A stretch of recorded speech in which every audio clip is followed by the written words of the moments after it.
So now I am again going to show you a way to make fire with chemicals.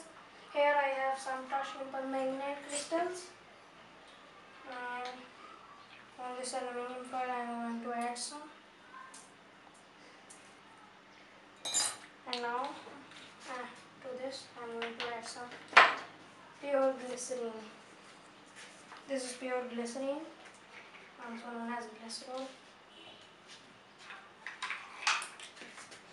From this by this dropper, I'm going to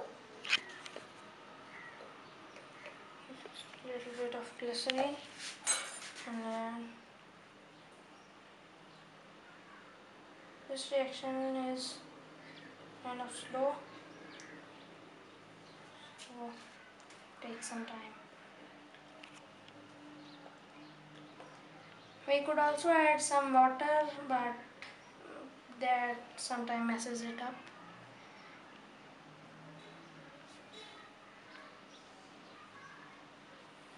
And there it goes.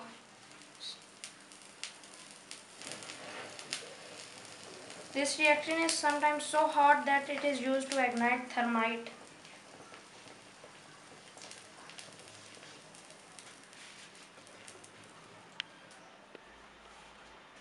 And that's it.